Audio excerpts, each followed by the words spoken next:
So to begin our exploration here of the the data and long-term storage data aspect of CIS, what we should first do is just really quickly examine the different file types and just briefly understand why that's going to be important to us here inside of C++.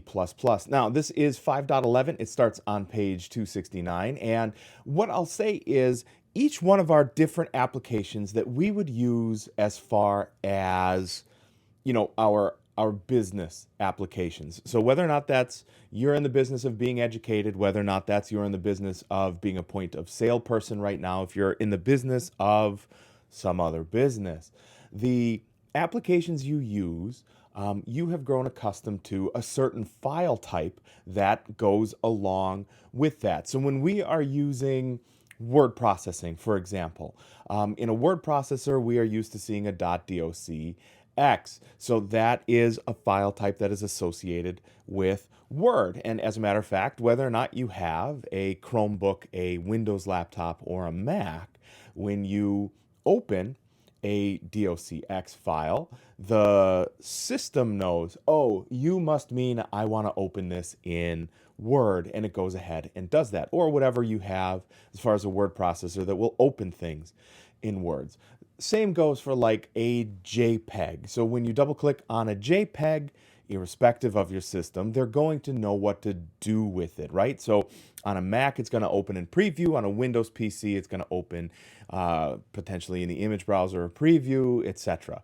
And that extension here becomes important. So a .jpeg is the identifier there. It lets the system know how to read the data that's coming out of here. So because it's been a minute since we've talked about data, and because it's been a minute since we've talked about what your system sees, remember a .docx, a .jpeg, a .psd, etc. The file consists of, as far as the system is concerned, the file consists of zeros and ones.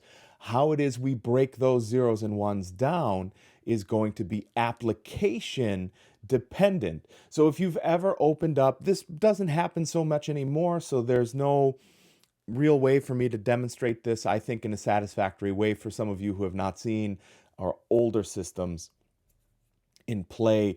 But it used to be if you would open the wrong kind of file in the wrong application, it would look to you like gibberish. And that gibberish didn't mean that the zeros and ones were bad. It just meant that there was no way for the system that you were on opening that file. There was no way for that system to translate what was happening with the zeros and ones in that file. So we here in C++ are going to use one of the two following data types. We are going to use a .dat, which is a data file. So that's a file that is super duper, can I call it generic without hurting its feelings? Yes, I think I can. Or a text file, a .txt, which also by now is, well established, very old, and has a pretty system independent method of being able to access it. So we are going to use, for the most part here in Replit, it is going to be a .txt, but a .dat will work just as well here.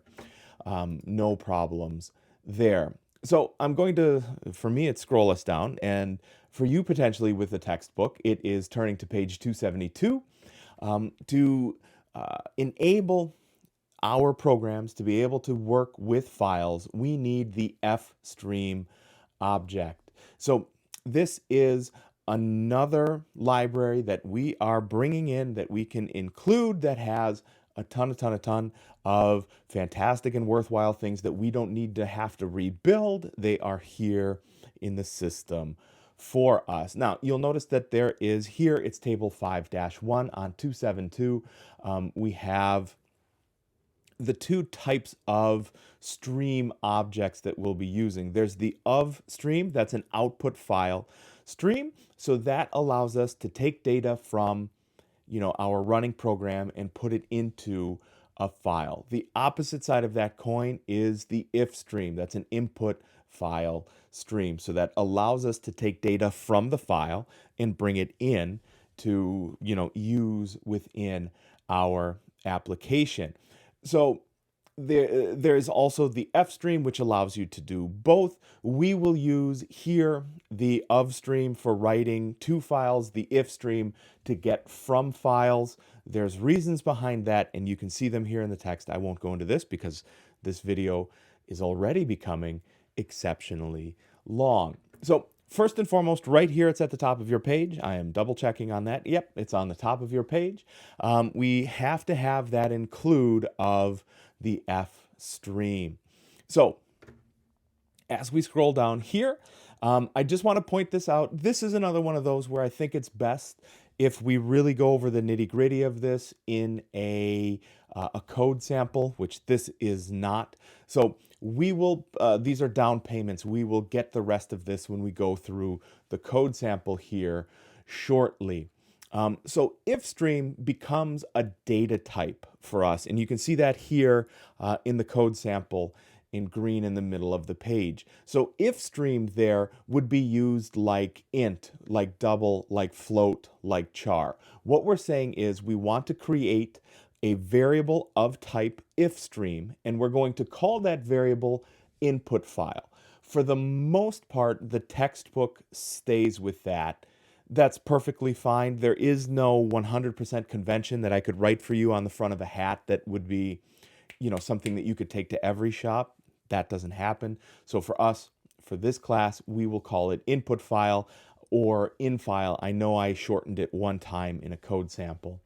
And then our very next line says input file dot open, and in your parentheses, and remember, because it's a string, our file name here is a string that has to go in the double quotations as well. So what we're saying here on the second line of this code sample is that input file dot open is going to open for us a file stream. It's going to be an input file stream. So it's going to come into our program from the file, and the file that we want to open is customers.txt.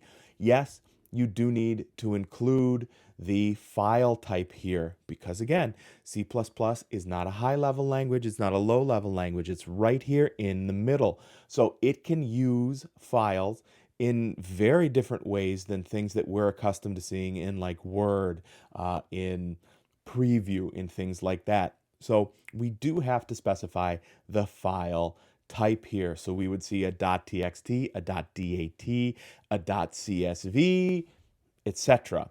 So again, the opposite side of this would be if we want to read to a file instead of read from a file. So this is still on 272. We have of stream output file. So again, of stream is going to be our type of variable that we're creating. So like double, like int, like char, just like before. So we start with of stream because that's going to indicate to the system that we are going to write to a file.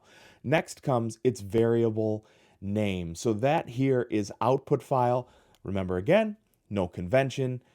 We stick to this output file or out file. I think I shortened it once as well. And then our semicolon there at the end of the line. So next is output file.open. This is going to open a file for us to stream data to. So this time it's employees.txt. And remember again, it's not single quotes inside of there because single quotes are for char type. Double quotes are for string type variables.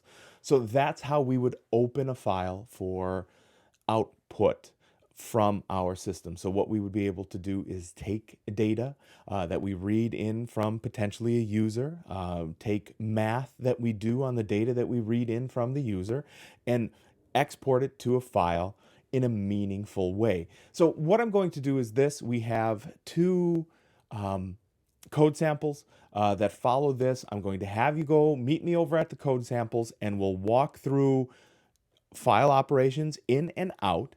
And then what we'll do is we'll loop through, or rather, we'll take a loop and use it to go through those files in an operation. So let's go take a look at those code samples.